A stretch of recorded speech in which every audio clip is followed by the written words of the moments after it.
வணக்கம் தோழா. நம்ம இன்னைக்கு என்ன பார்க்க போறோம் அப்படின்னா, மக்கள் தொகை கணக்கெடுப்பு. இந்திய மக்கள் தொகை கணக்கெடுப்பு. டிஎன்பிஎஸ்சி சிலபஸ்ல இருக்கக்கூடிய இந்திய மக்கள் தொகை கணக்கெடுப்பு பத்தி தான் பார்க்க போறோம். வைஸ்ராய் மேயோ பிரபு என்பவர் வந்து 1872இல் சென்சஸ் துவக்கம் குறித்தவர்.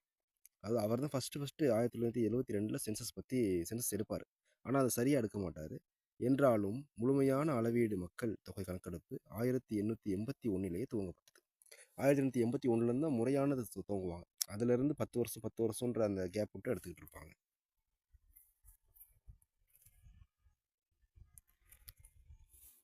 ஓகே. சுதந்திரத்திற்கு முன்பு இந்தியாவில் 8 சென்சஸ்கள் நடத்தப்பட்டுச்சு.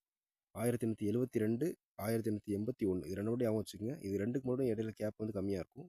ஆனா 81லேருந்து அடுத்து 10 வருஷம் 10 வருஷம் 10 வருஷமா தான் கேப் இருக்கும். 81 அடுத்து 91, 1, 11, 21, 31, 41 என வருடங்களில் மக்கள் தொகை கணக்கெடுப்பு நடத்தப்பட்டது. பிரிட்டிஷ் இந்தியாவில் நடத்தப்பட்ட கடைசி சென்சஸ் வந்து 1941ல் நடத்தியிருக்காங்க. அதாவது பிரிட்டிஷ் இந்தியாவில் கடைசி சென்சஸ் வந்து 1941. 1949ற்கு பிறகு எடுக்கப்பட்ட மக்கள் தொகை கணக்கெடுப்பு மத்திய உள்துறை அமைச்சகம், இதுதான் நமக்கு முக்கியம், மத்திய உள்துறை அமைச்சகத்தின் கீழ் செயல்படும் register general and consumer commissioner of India தலைமையில் தான் நடத்தப்படுகிறது. 1951 தான் சுதந்திரத்திற்கு பிந்தைய இந்தியாவின் முதல் சென்சஸ் துவங்குகிறது. ஐநா சபையின் வழிகாட்டுதல் நெறிமுறையின்படி முதல் சென்சஸ் வந்து 1961 நடைபெற்றது. இதில் வந்து குடும்பம், தொழில், மதம், அயலிடத்தில் பிறந்தவர்கள், வசித்து வரும் கால அளவு போன்ற விவரங்கள் வந்து மக்கள் தொகை கணக்கெடுப்பில் சேர்க்கப்பட்டது. இந்த சென்சஸ் தான் இயந்திரங்கள் உதவியுடன் அட்டவணையிடுதல் முதலாக துவங்கப்பட்டுச்சு. அதாவது மிஷின் வச்சு, அதுக்கு மேலே பேப்பரில் வந்து சும்மா டிக் பண்ணிட்டு போவாங்க. இது அந்த சென்சஸில் தான் என்ன செஞ்சுருக்காங்க, இயந்திரங்கள் உதவியுடன் முதலில் துவங்கப்பட்டிருக்கு. இந்தியாவில் சென்சஸ் நடைபெற்ற வருடங்கள் வந்து 51, 61, 71, 81, 2001 மற்றும் 2011. தேசிய மக்கள் தொகை கணக்கெடுப்பு தினம் வந்து பிப்ரவரி 9. உலக மக்கள் தொகை கணக்கெடுப்பு தினம் ஜூலை 11. இந்த ஜூலை 11 நம்ம எப்போருந்து கொண்டாடுறோம் அப்படின்னா 1989 கொண்டாடிட்டு இருக்கோம்.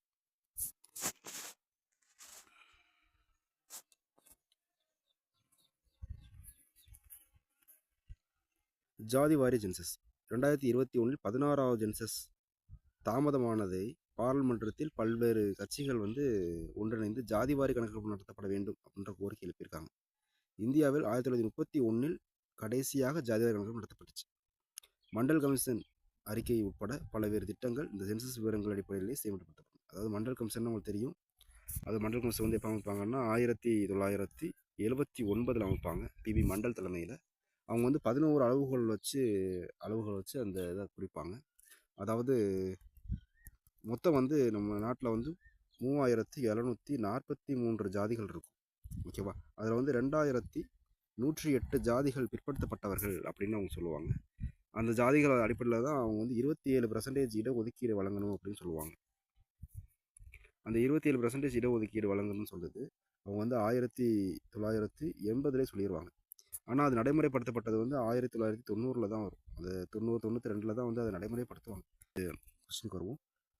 இந்த சென்சஸ் விவரங்களின் அடிப்படையிலேயே செயல்முறைப்படுத்தப்பட்டன. அதாவது மண்டல் கமிஷன் அறிக்கை உட்பட வேறு திட்டங்களும் அந்த ஜாதி வாரி எதாக தான் பரவாயில்ல, எல்லாமே வந்து இது வழி தான் செயல்படுத்தப்பட்டிருக்கு.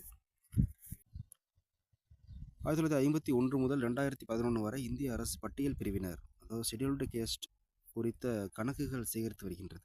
2011 சென்சஸ் சாதி விவரங்கள் சேகரிக்கப்பட்ட போதிலும் அது வெளிப்படுத்தப்படவில்லை.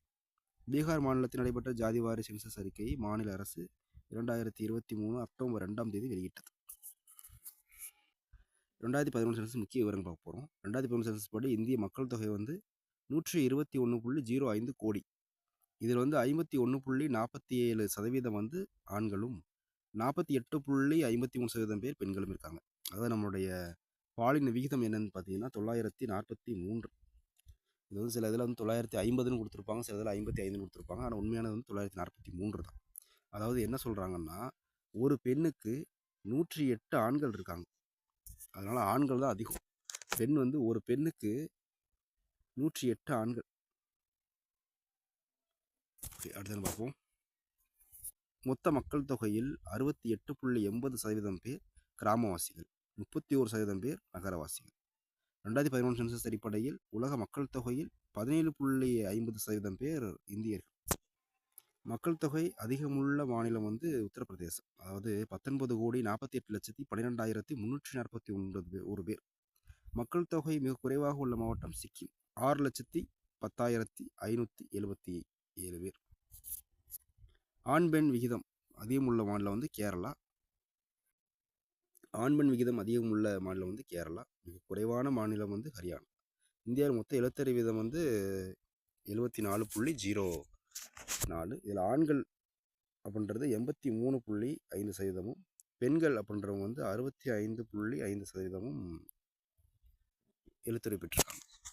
ஓகே, இப்போ நம்ம ரிவிஷன் பண்ணிடுவோம். அதில் இந்தியாவில் முதல் கணக்கெடுப்பு எப்போ நடத்துனாங்க அப்படின்னு கேட்டாங்கன்னா 1872.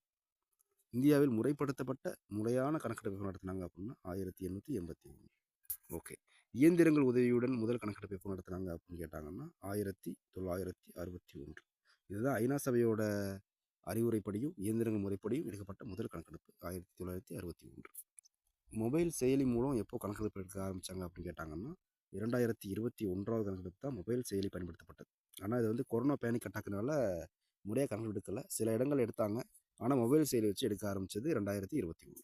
மீண்டும் மற்றொரு வீடியோ சந்திப்போம். நன்றி தோழர்.